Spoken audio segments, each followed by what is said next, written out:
Okay, we are going to do a rural scene here in beautiful Tole Lake Regional Park near Petaluma, California. And rural scene, I like to think is a like farmland or old industrial type of work here. So our scene here is a lot of old barns with some eucalyptus behind it. So just kind of not so modern type of structures here. So in order to do this, we'll do our usual thing where I kind of make the composition out of these 4 squares and maybe plot out our thirds. So I'm looking at it now, maybe looking at the scene itself. Oops. Can't do that with that. So kind of looking at it and trying to figure out exactly where I want to plot the focal point, which will be the kind of the farm stand sign.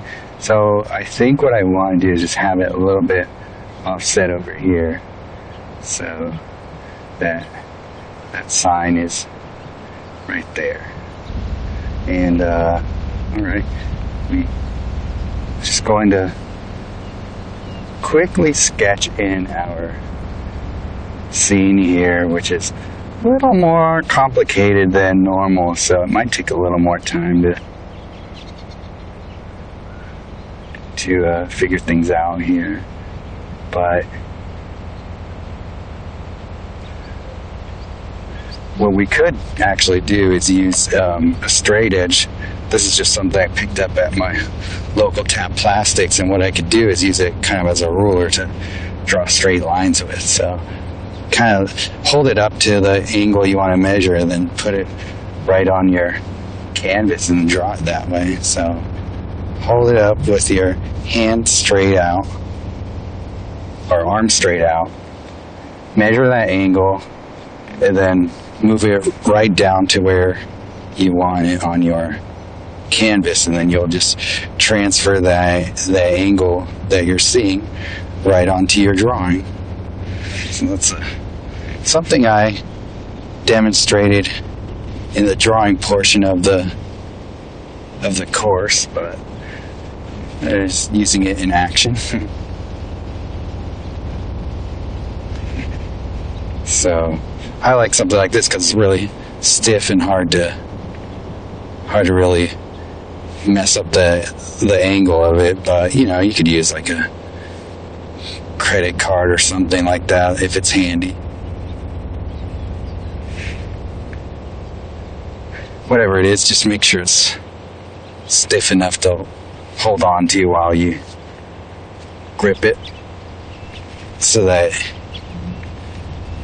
the angle stays true to what you measured. So let's keep going here. And the way I draw, I kind of just draw out from the center and compare to the adjacent shape, and just keep going out from there. So let's see, put in some of these fences. And even though it's a complex scene, don't yet want to spend too much time drawing everything out. I'd much rather get the painting going, but this is just enough to make sure I don't get lost while painting this scene. So like, I'm not going to try and draw every individual fence rail or anything like that. This gives me a pretty good idea of where I want everything. So make sure that's measured okay. Yep.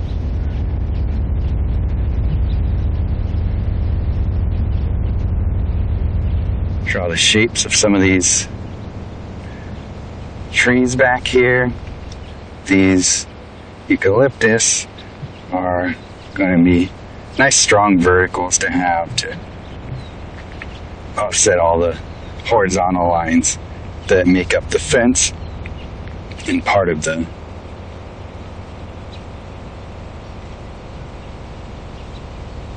barn that we're painting. So treating these trees back here like they're just one big shape, not worrying about leaves or anything, just clustering everything together as best as I can. And out here it's not as important, so don't worry about that. This comes down here like this.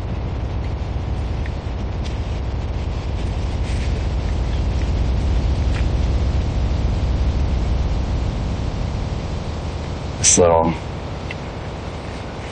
coop of some sort comes out here, and then I can measure this down here, figure out angle, and then this fence goes across.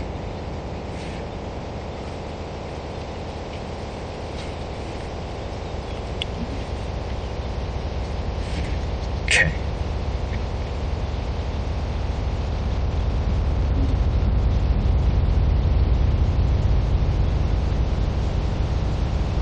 That's pretty well blocked in as far as the drawing goes, so let's start to put down some paint. So I don't know if the drawing yet makes sense to you, but I think once I start to put down paint it will. So let's start with the big dark shapes first. And what I think I will do is mix up some burnt umber and viridian, some permanent green,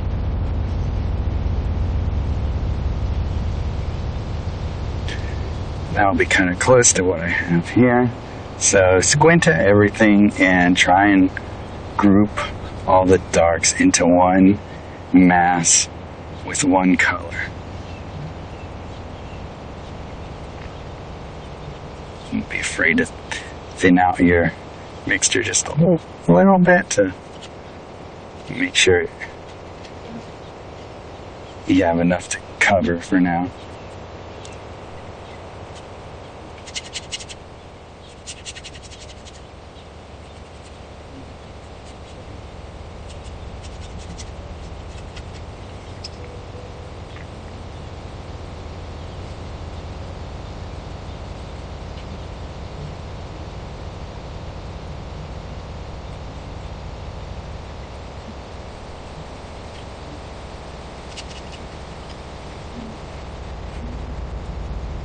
Squinting down, all this stuff becomes one value. So it's important right now to group all your light and dark values together and just squint at everything. As you squint further and further down, you'll see everything grouped together better. So just paint it that way.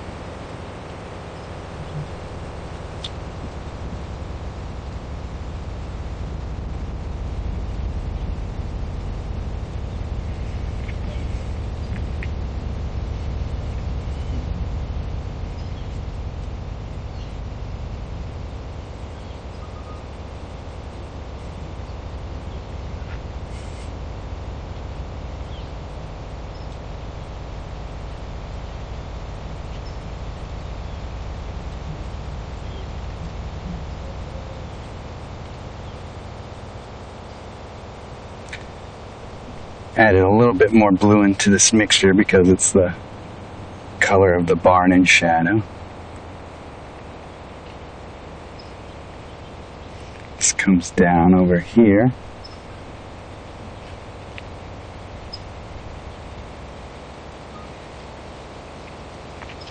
It's kind of shadow that kind of streaks across the barn.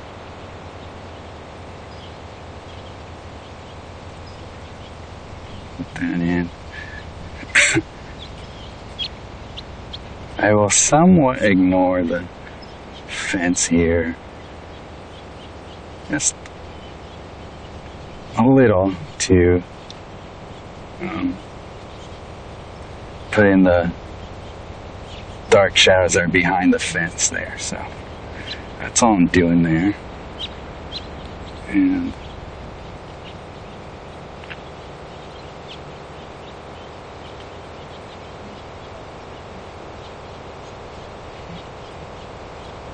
there's some shapes down here that are dark, but maybe mostly covered up by the fence, so I'm going to keep them nondescript for now.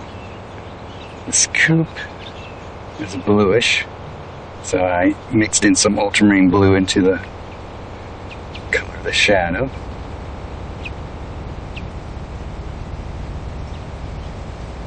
Bring this down a little further.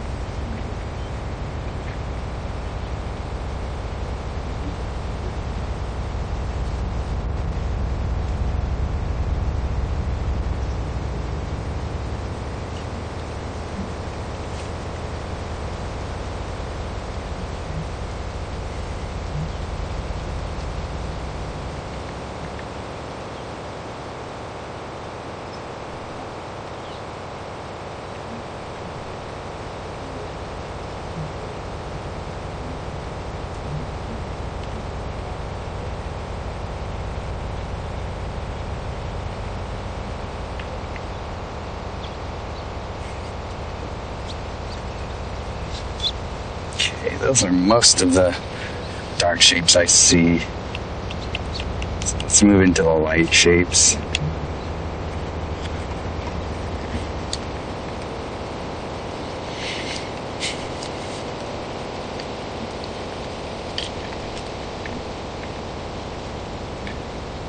Let's start with the light shapes I see near my focal point.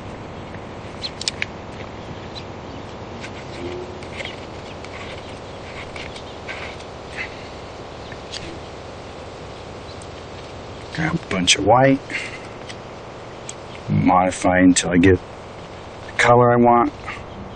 Some green gold, permanent green.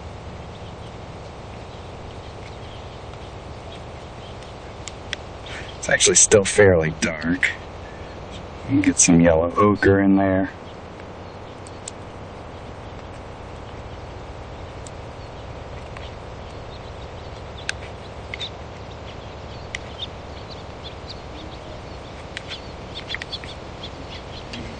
And a lot of iridium.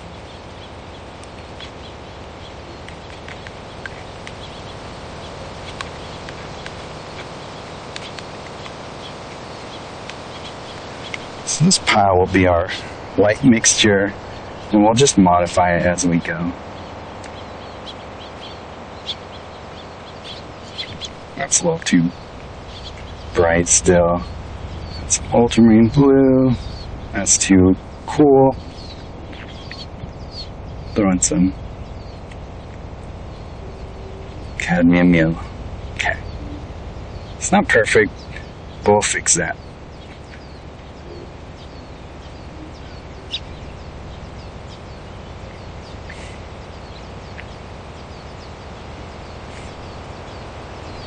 Farm stand sign is a little lighter and warmer.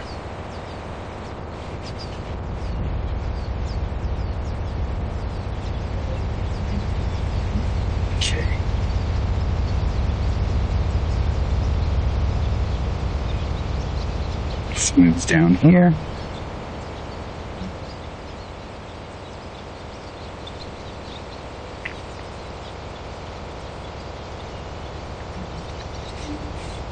This barn has that rusty color to it, so I'm adding orange and red.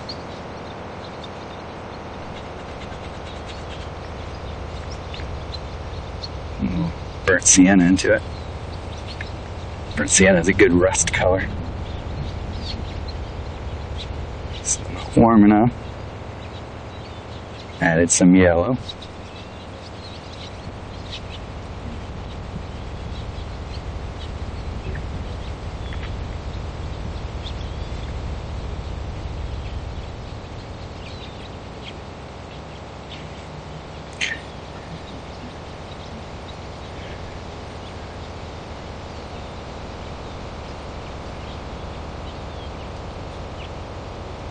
Barn color.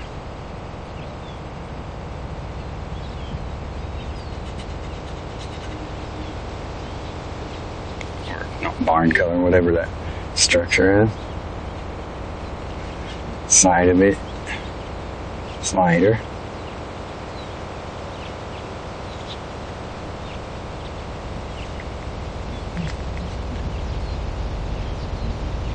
Might tone that down later for the sake of the painting, but locking that in for now. This fence. It's a white fence, but it's got so much more color than white in it. I'm detecting like some like kind of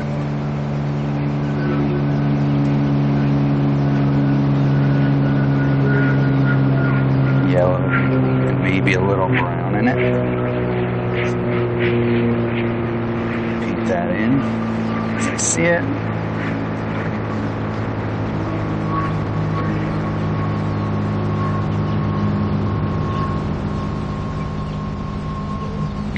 Color of these rails here. Okay. Let's actually change in value back here, so I have to block this in as dark.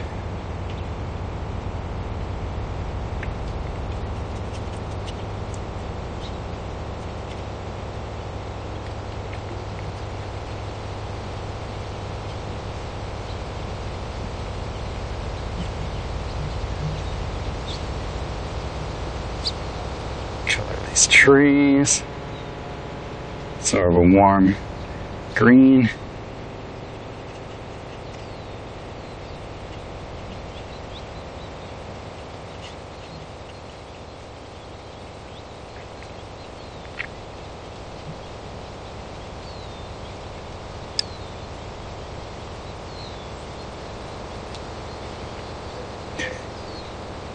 This ground has a lot of dead grass. I'm taking yellow ochre, orange. That's more or less the color. Using a little medium to spread it out.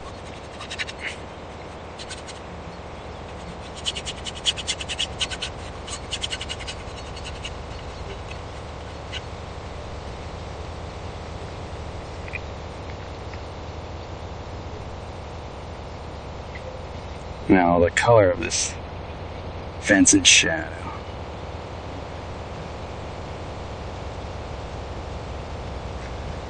Now that everything else is kind of blocked in, put that in there.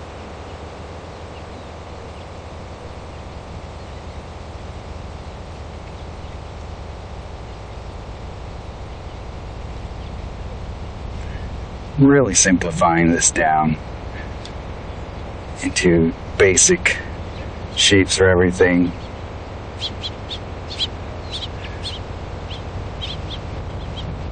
Just so we can move along and get to the part where we're really comparing. Oops, missed a little spot of light.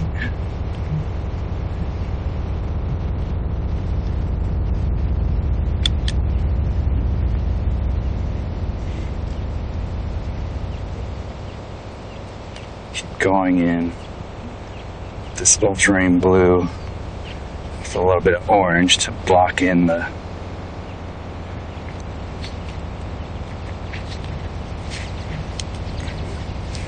fence here.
So everything is blocked in more or less. Those little parts here and there that still need to be worked on, but we can move into the light and dark pattern. Switch to a smaller brush. So some of the stuff is already kind of well established, so I don't have to worry about too much, but let's still come in and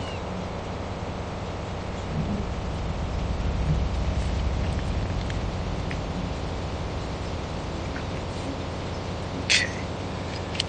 I should clean off my palette here, so make sure the white doesn't contaminate my shadow mixtures.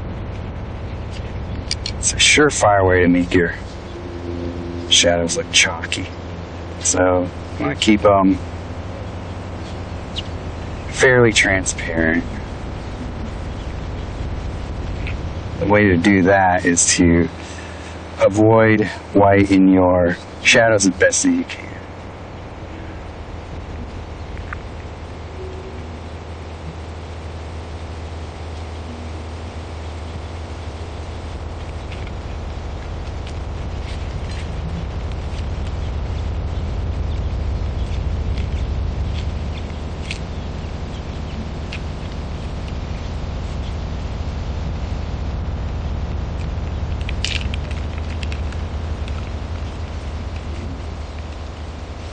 Quickly putting in these shadow shapes.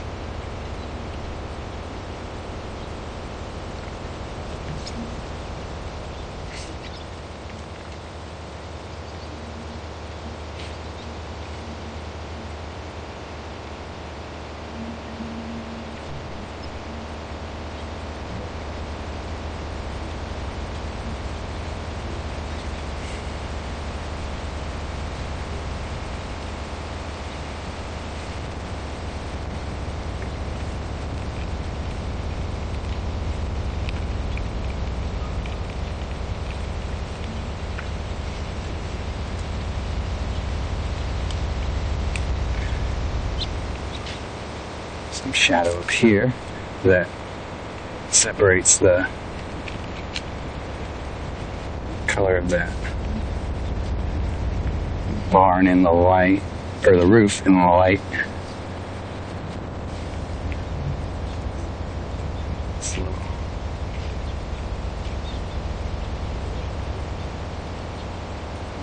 color back here. Okay.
I'll worry about the sky holes when we put in the light part. Oh wow. There's a rabbit near my easel. It was for a little while. Too bad I didn't get that on camera, but oh well.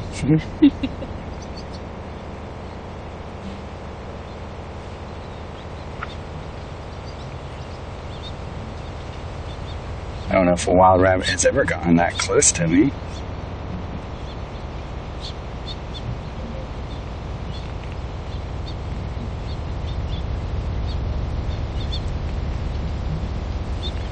That's exactly why you guys want to learn to paint in plein air for these experiences.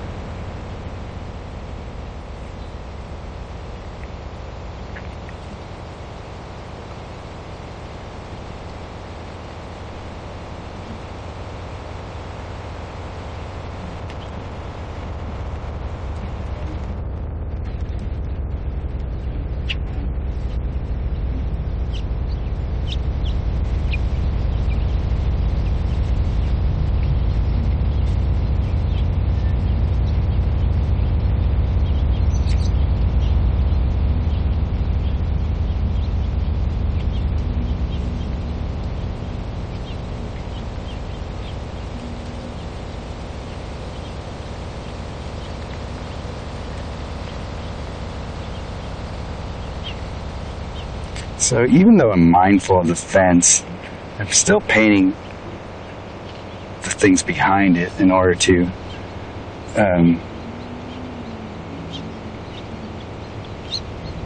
just paint through there. And I can always just come back in with light shapes over dark. It's a little bit harder to go the other way around. So the mixture has been mostly burnt sienna and viridian to make my darks.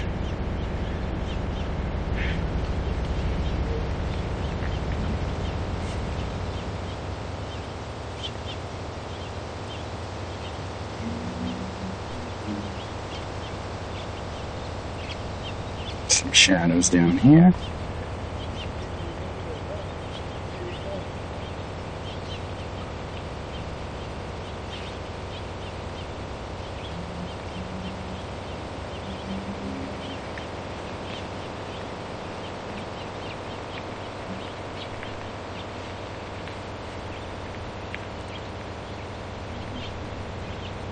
I really don't mind painting through shapes.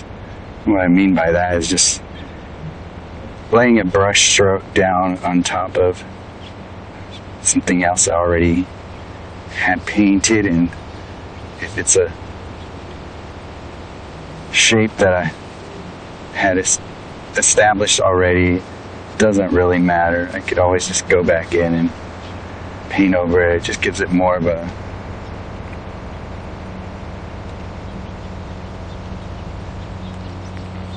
consideration to the edges. You could always just tighten these things up later if you need to, but paint these things fairly impressionistically, so giving the illusion of what's actually there.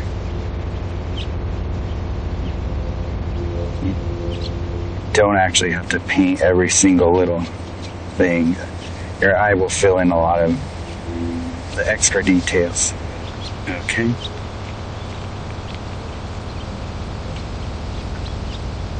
Okay. I think the darks are pretty well established now, and honestly a lot of the lights are too, so other than the skies, part of it probably won't take too long. Putting a couple shapes here and there to depict sky holes. And the sky holes are just the negative shapes in between the trees, and I'm painting them almost like positive shapes. It just makes it easier for me to understand what I'm looking at and how to paint them. I actually don't want to put too many in. Like, usually less is more in a plein air painting when you're doing the sky holes. Too many makes the sky kind of come forward in your painting, which you don't want. This is manganese blue with a little bit of ultramarine and white. Or it's white and manganese blue with a little bit of ultramarine.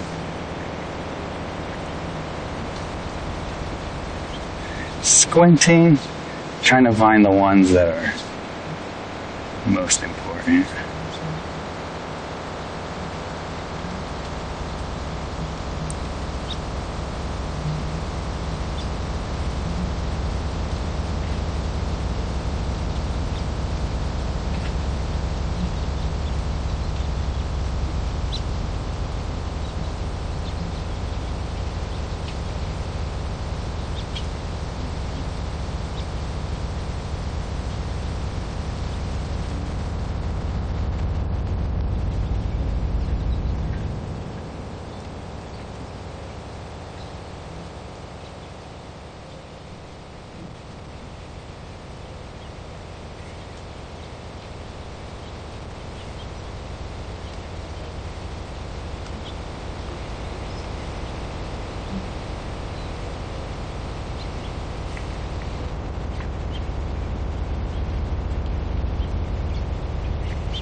Couple little bits of light shapes that I didn't catch the first go around. Put those in.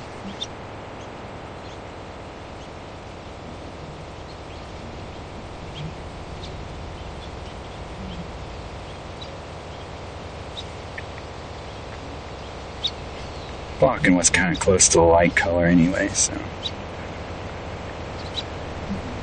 In the end, that'll save me a little time, even if it's a little, border, quote unquote. But if you're trying to paint this quickly, then you may want to consolidate some steps here.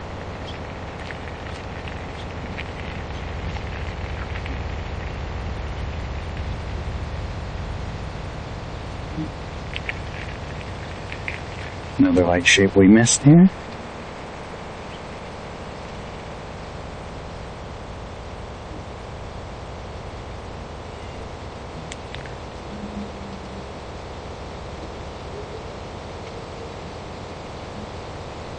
This part of the fence is catching a lot of light, so put that in.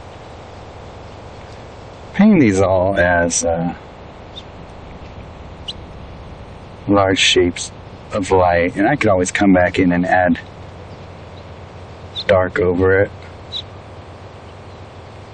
which we'll do later.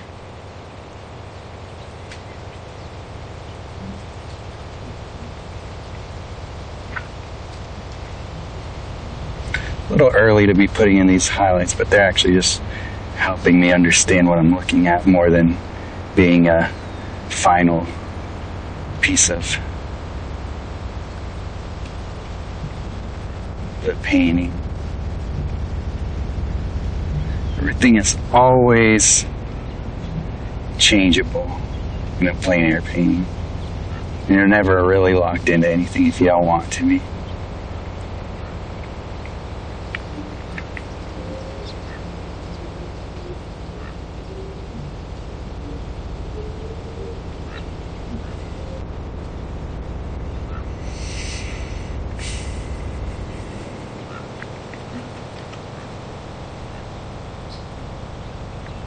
This is actually shadow, but it's light enough that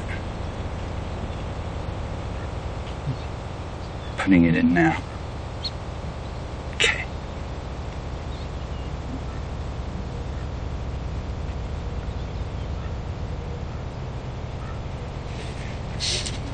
Where'd my straight edge go? There it is. So there's actually a fourth bit of railing that I didn't even paint the first time, so let's go ahead and do that.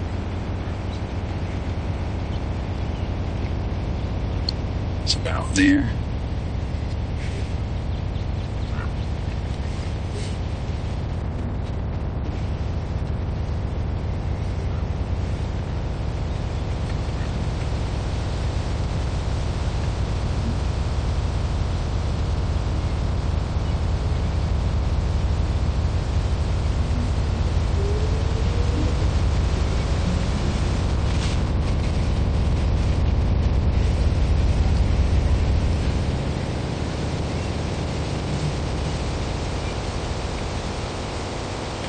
couple little shapes here and there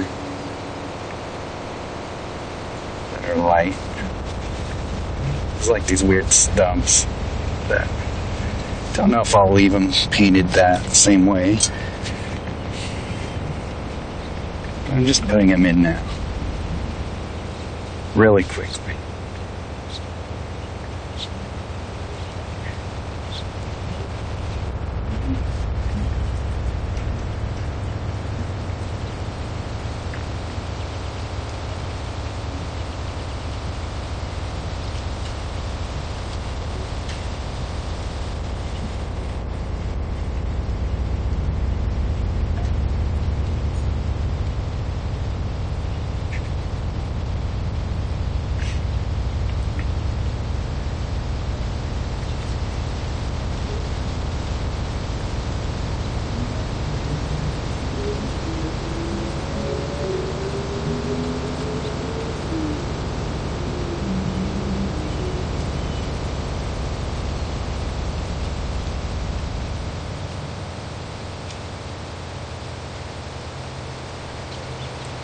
Okay, we went ahead and established everything, so I'm gonna clean off my palette here so we can get in and get into the comparison stage. Okay. Okay, we are back to the comparison stage, and I'm pretty much just gonna start from the focal point and move outward and see how much further along we can go. So start with the shadow of that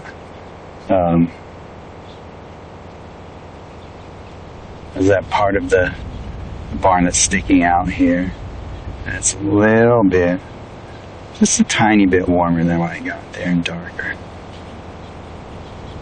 So just switch to a smaller flat brush, and I love painting structures with like man-made structures with flat brushes because there's a lot of built-in sharpness to all the shapes, and flats just make it easier to capture.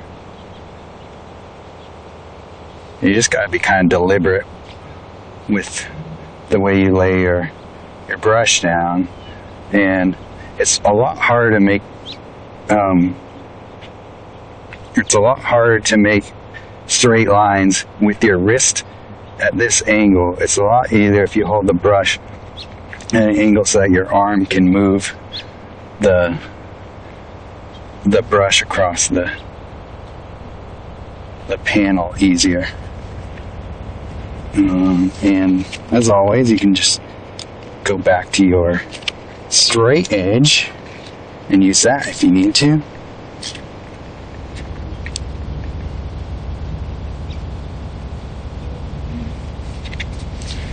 Like we were doing before, just hold it up to the canvas.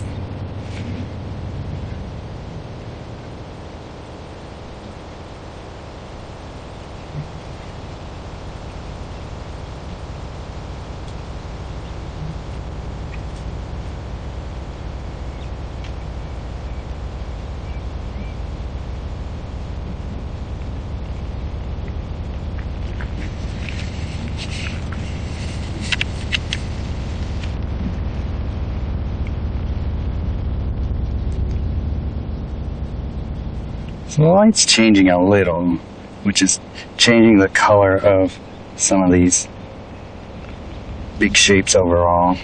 And I'm just going to go in and darken things up here and there. Mixture of green gold and burnt sienna.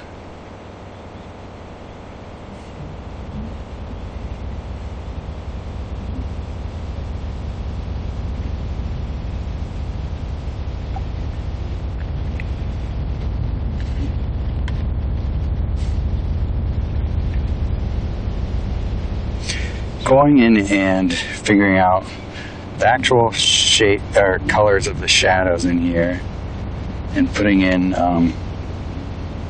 more definite shapes.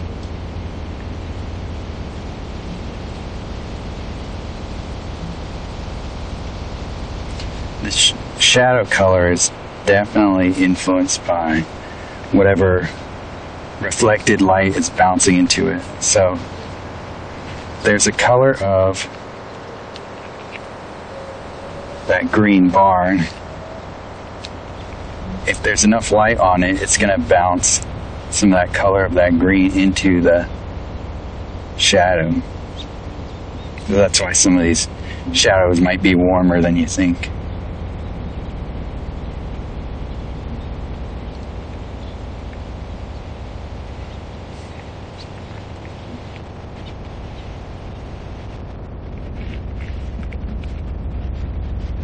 Just going in, carefully painting those in.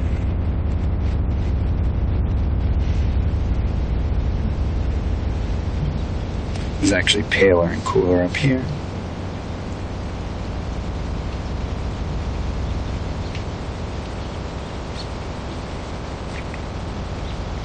It's not a shape I really want to emphasize, actually, so just doing the minimum.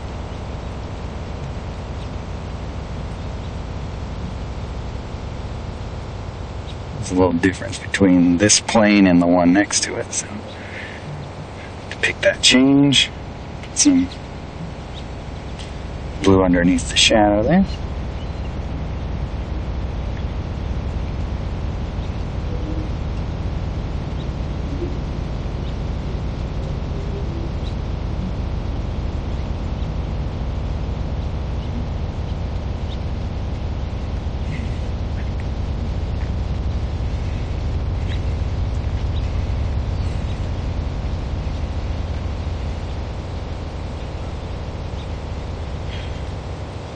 This little railing, probably need a straight edge for it.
The shadows underneath the tree here is a lot greener than what I got, so I gotta differentiate that.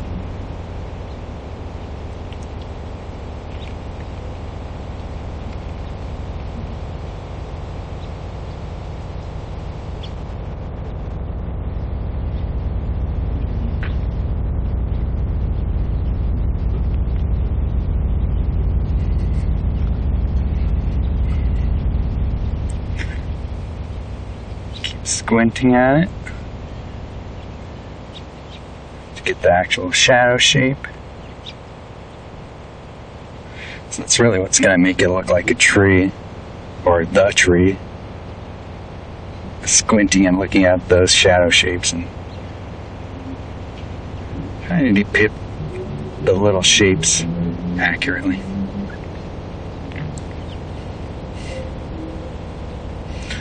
I treat this whole shadow shot side like one big shape. It's just not enough time to really get in there and individualize each area of the shadow coming out here.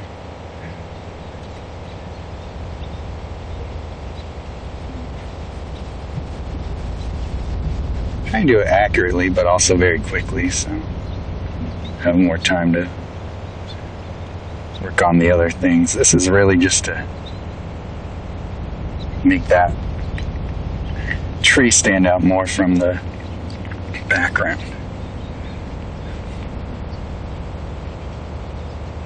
There's kind of something happening up here.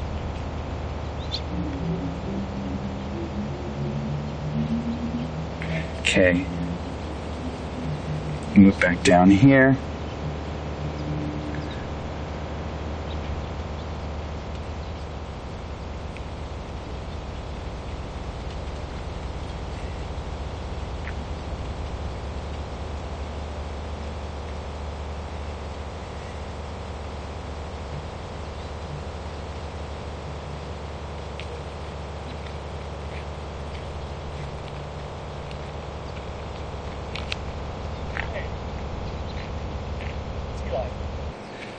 So, there. There's a little bit brighter shade back here. Differentiate that from barn we're painting. So, do that. Alright. Try and go in and fix some of these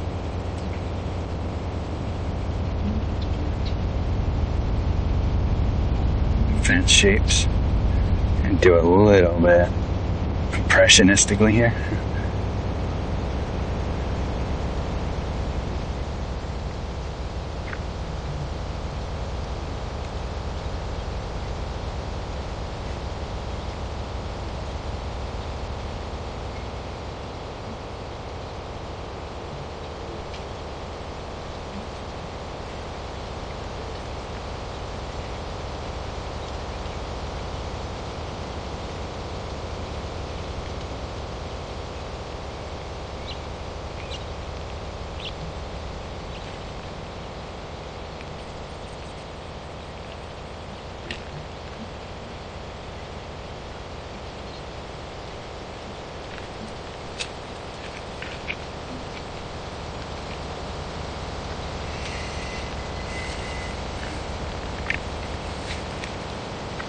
Trying to freehand a lot of these fence shapes as best I can, but sometimes you just gotta go in there.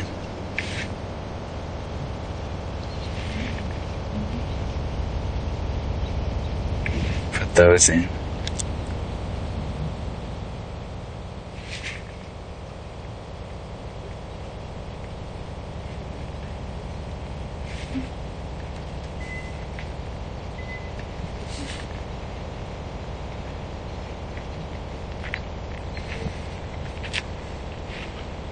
There are 4 fence rails that go across, so be consistent with that.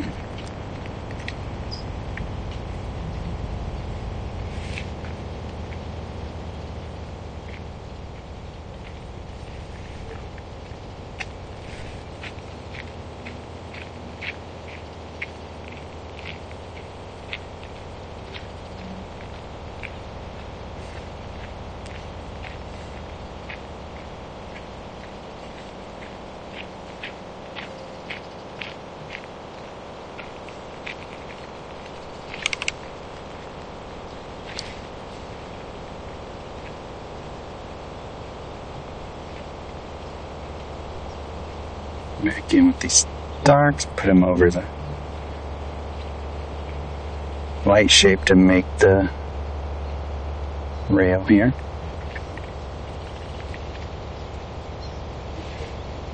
This might be too big and sloppy, but oh well.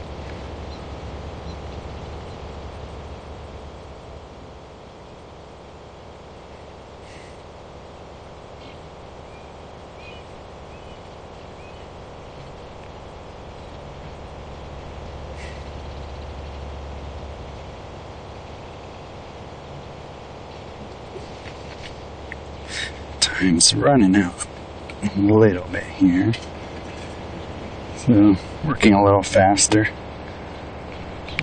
making quicker decisions. Not the most ideal way to work, but that's the name of the game with plein air painting sometimes. So, actually, maybe I should have done this cast shadow first, but well.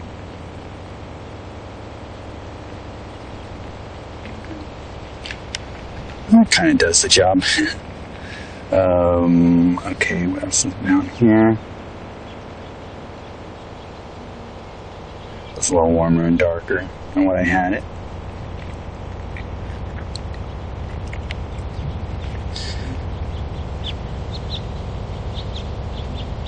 Shadow is bouncing up, or the sun is bouncing up a bit of warm green down here, so that's actually changing the color of the shadow near the top of it.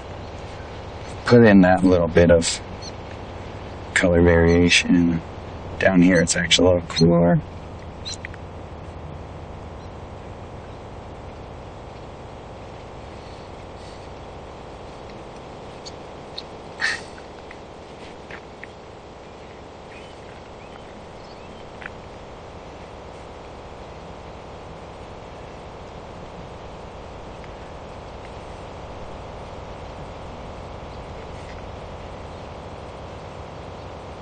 A little cooler.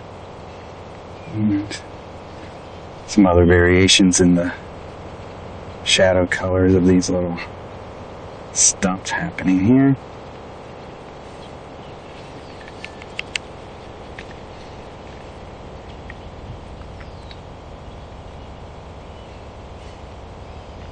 These shadows have grown since we started.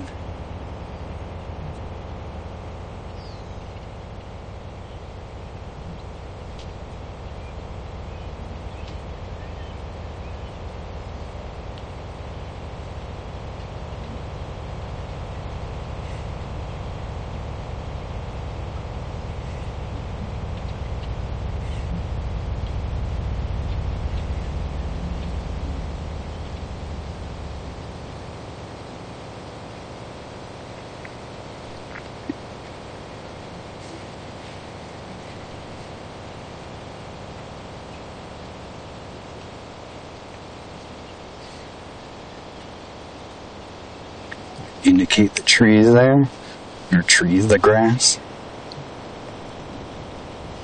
And down here, fill that in. Okay.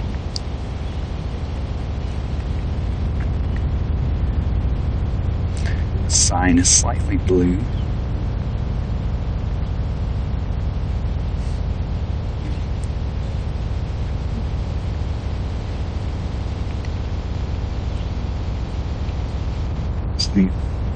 Mostly ultramarine, a little bit warmer too.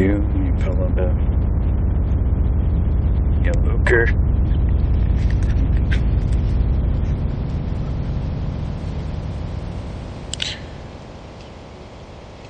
Redo the lines here.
Couple of light areas I still want to compare a bit better.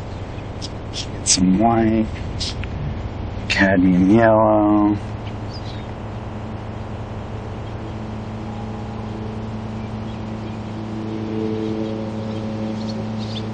That felt like it needed to be a little warmer.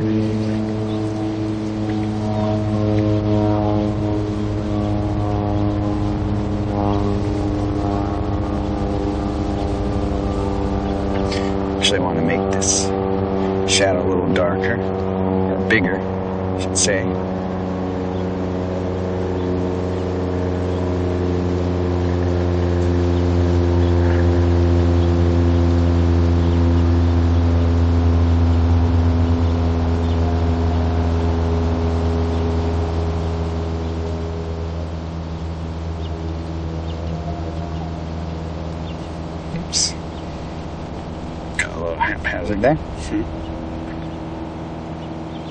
Fix that. Okay.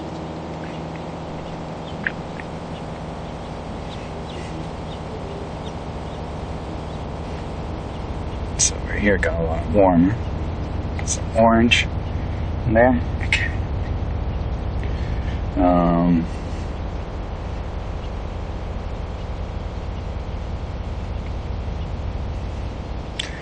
This tree shape's a little brighter, but I think actually it's pretty close to what I want, so I won't go try and change it too much.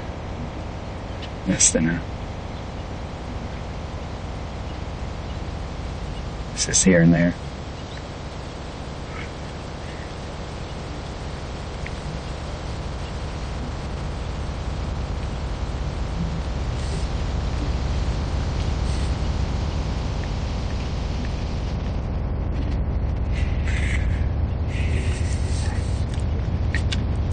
Okay, I think it's pretty close to well compared at this point.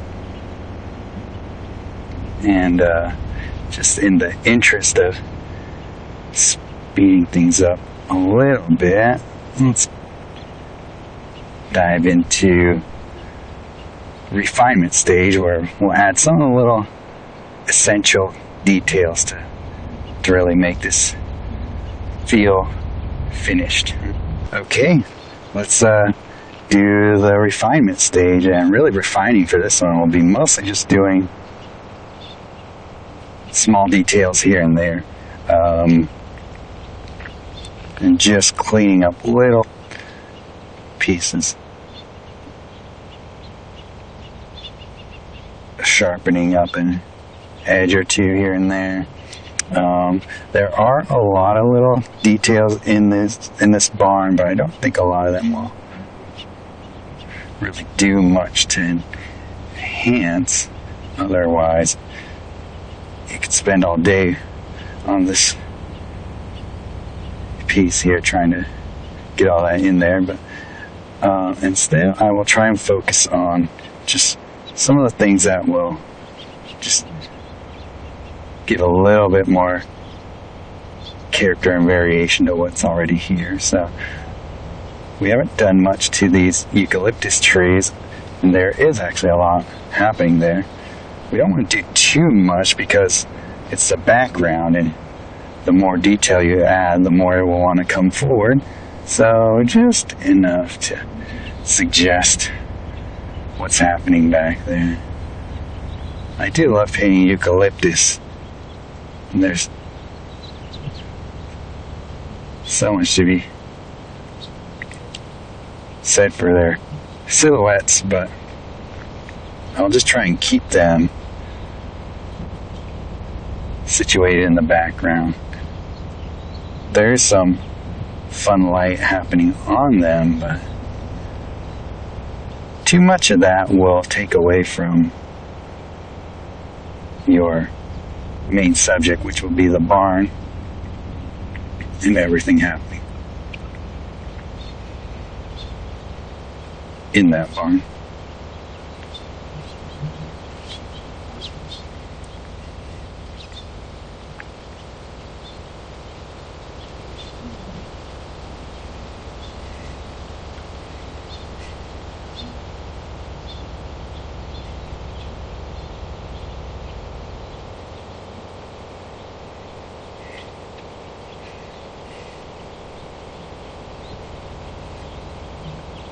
Couple of trunks.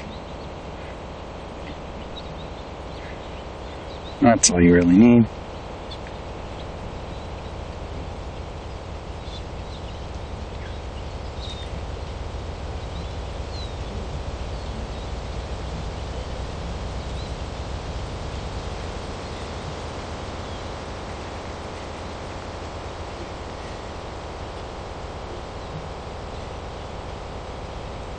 Tree back here maybe could use a little more definition, so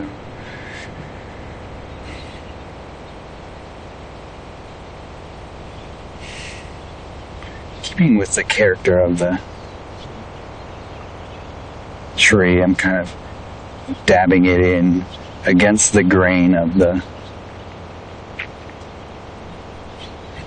canvas, rather than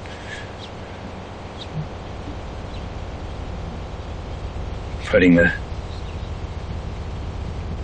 stroke like with the canvas. I'm kind of going at an angle that's almost like kind of stabbing diagonally into the canvas to get that sort of rough texture. A little bit of variation in the thing there. You could do a highlight pass over some of these trees over here. Again, squint, look for the highlights that really add character to it.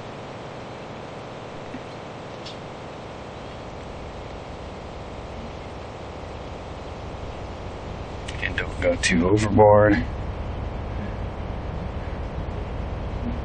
Couple small bits of highlight where the light is catching some of those leaves here, but not to do too much. That's okay.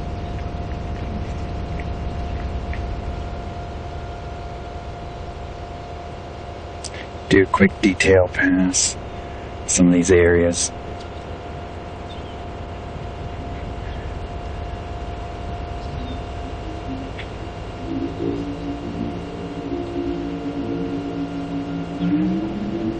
More influence of the evening or late afternoon light, so I'm adding more orange and yellow, cad yellow into the scene here.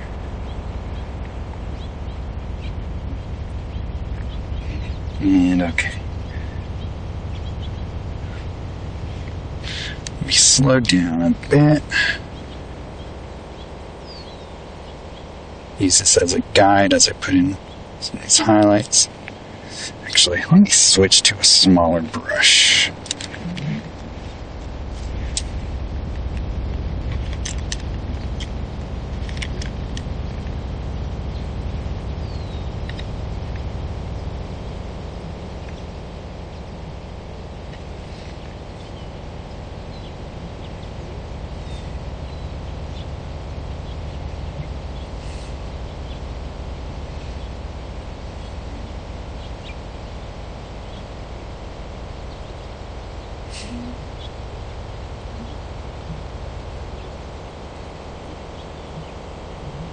Using a highlight mixture of cadmium yellow and cadmium orange, maybe a little bit more cadmium orange.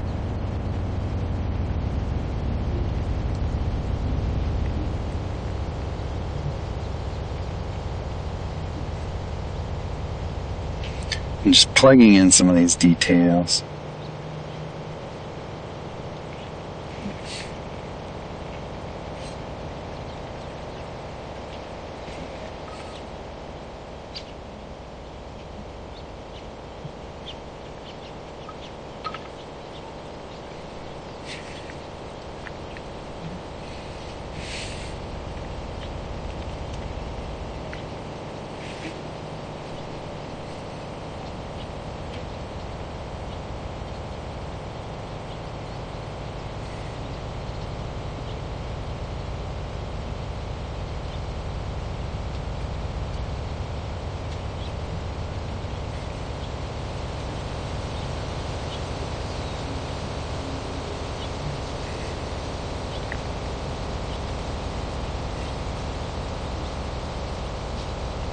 So if I only left those highlights there, it'd probably be too distracting and just too much happening over here. But I think once I add all these other highlights, it'll help bring your eye back to all this other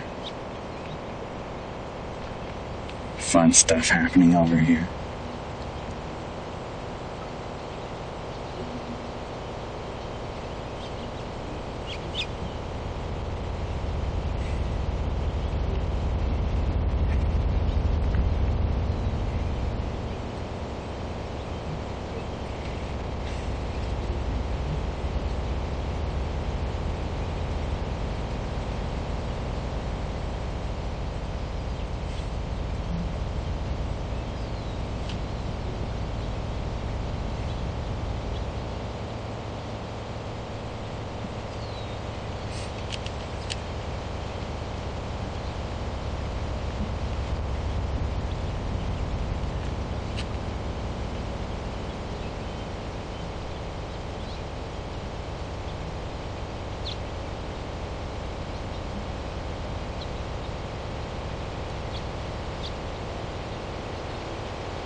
So there are actually some posts here that I haven't even put in at all. Let me do that real quick.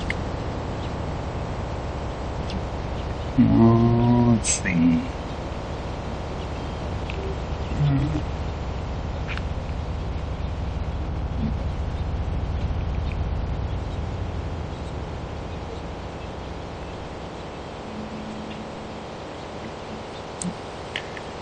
That's about right here.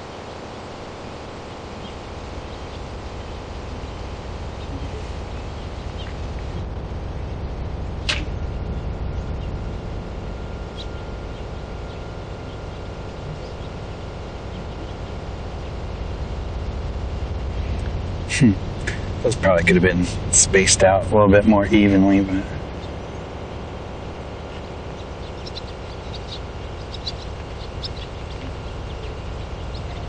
plein air painting like this, not gonna worry too much about it.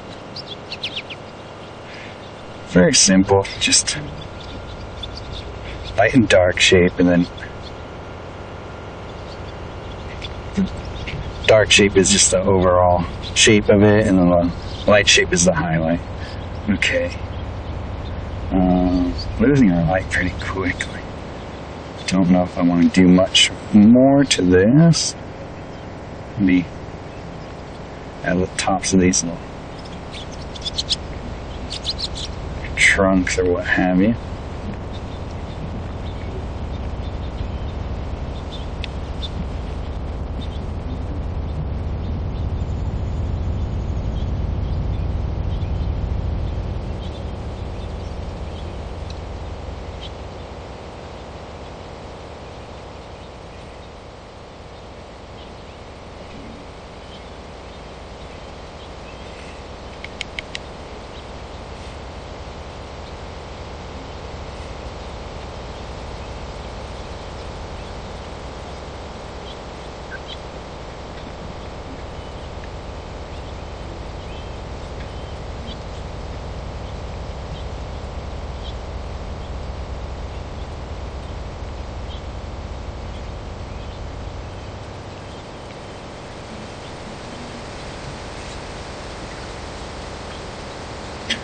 Little highlights on the grass, and I think that will call it.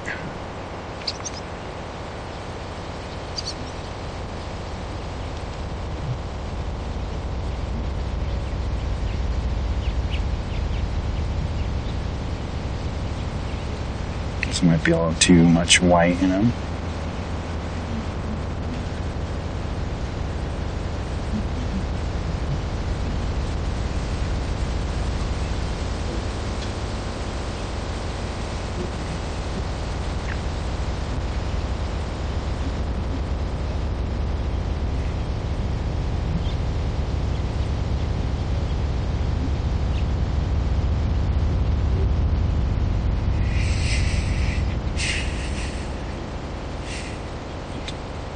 A little too much white, you know, so toning them down, putting some red in them.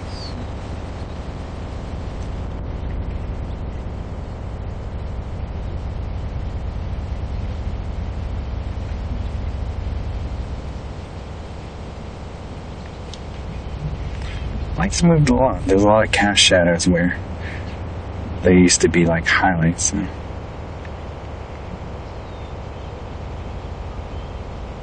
Still just putting them in that one.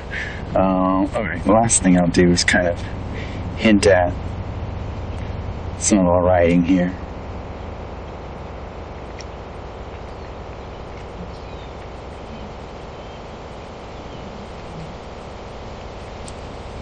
Treating them like a shape, trying not to actually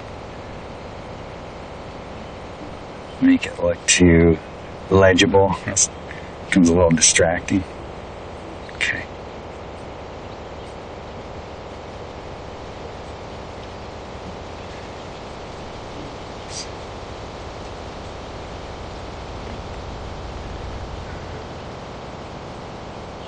Be careful with flicking your brush sometimes.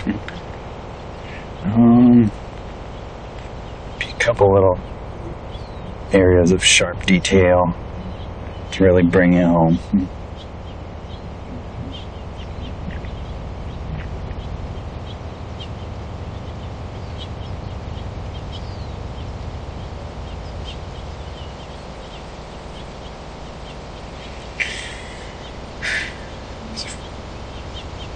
few lines of the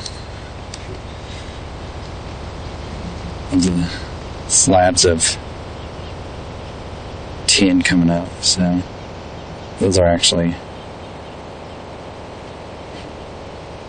highlights in our painting.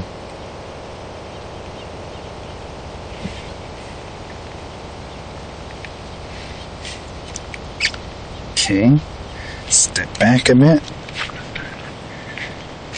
Make sure everything's looking okay. Oh yeah.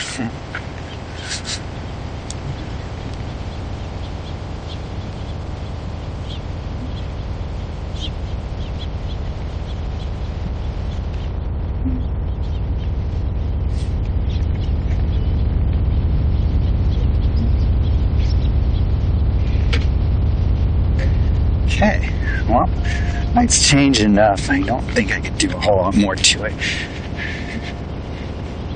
Even if I had time.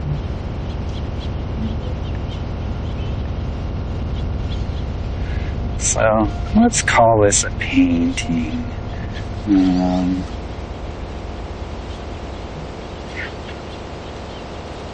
Highlights here, huh?